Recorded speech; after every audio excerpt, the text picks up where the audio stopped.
आधा घंटे राधा नाम कीर्तन करो, घर में सारे अमंगलों का नाश हो जाएगा। भागे घूम रहे, दुख मिटाओ, सुख बढ़ाओ, बस यही वृत्ति। और जिससे दुख मिटता है उस साधन का परिचय नहीं है। नाम संकीर्तनम यस्य सर्व पाप प्रणाशनम, पाप ही दुख का मूल है, वही दुख देता है और उसका नाश होता है नाम कीर्तन से। मंजीरा उठाओ, ताली बजाओ, घर के बच्चे पर, 4 लोग हो कोई बात नहीं और जोड़ने की, 4 दरवाजा बंद, जोर जोर से राधा राधा राधा राधा, मंगल होना प्रारंभ हो जाएगा। बार बार इसलिए कहते हैं कि दिमाग में बैठा लो। पूज्य राधा बाबा कहते हैं केवल आस्तिकता अगर है कि भगवान है तो तुम्हारा मंगल शुरू हो गया। और कहीं जिह्वा से नाम शुरू कर दिया, अब तो 10 दिशाएं मंगलमयी हो जाएंगी। धैर्य रखिए। ये छिन्न भिंगुर देही है, इसके लिए क्या अहंकार करके पापाचरण करते हो। सबसे बार बार प्रार्थना करते हैं, हाथ जोड़ के कहते हैं, भैया परीक्षित जी ने ये स्थान उसको दिए हैं कलयुग को, और कलयुग जहां होता है वो अधर्माचरण ही कराने की पूरी चेष्टा करता है। अधर्माचरण ही हमारी दुर्गति का कारण होते हैं। शराब पीना, मांस खाना, व्यभिचार करना, द्यूत कीड़ा, छल कपट और चोरी, मांस खाने में हिंसा, यही स्थान है उसके। और आज अब बढ़ोतरी इन्हीं स्थानों की ओर, इन्हीं स्थानों का स्वागत किया जाता है, इन्हीं स्थानों को बड़ा माना जाता है कि ये बहुत अच्छी पार्टी हुई।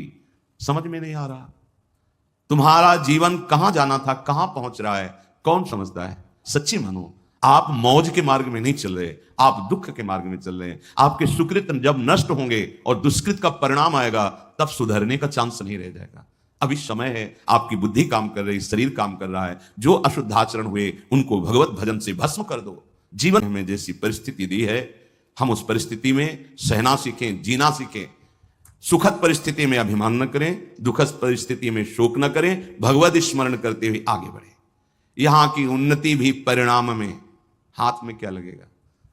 अगर नाम जप नहीं, आप बहुत लौकिक उन्नति को प्राप्त हुए, तो जब शरीर पूरा होगा तो हाथ क्या लगेगा। विवेकी अगला कदम जहां रखता है उसका चिंतन करता है कि ये जो मैंने कदम रखा इसका परिणाम क्या होगा। अविवेकी परिणाम को नहीं देखता है, वर्तमान को देखता है। ये खा लो, ये देख लो, ये भोग लो। मन मांगता है ये हमें दिखा दो, ये हमें सुना दो, ये हमें मिला दो, ये हमें, उस पर देख। सत्संग है ये, आप देखो उसे।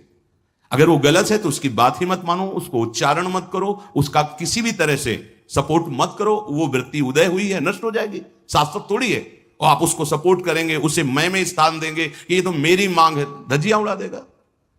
बार बार जलन, अशांति, अपमान, क्लेश, बंधन, ये उसके सब धागे हैं, ऐसे फांसी में हिलगा देगा। विषय चुगा जिन चुगे मन, चुगत कचुक सुख होए, फिर फांसी ऐसी लगे तेषम दुख न को। जैसे अंध आंधरे टेकत गनत न खार पनार, ऐसे व्यास बहुत उपदेश से सुन सुन गए न पार। हरिराम व्यास जी कह रहे, जो भगवत लीला का रसास्वादन करने वाले महापुरुष जन हैं, वो कृपा करके उपदेश दे रहे हैं, पर लोग सुनते हैं पर आचरण में नहीं उतारते। अगर सुनकर आचरण में उतार लो तो पार हो जाओगे। सुन करके आचरण में नहीं उतारा तो भले दूसरे को सुना दो, काम बनने वाला नहीं।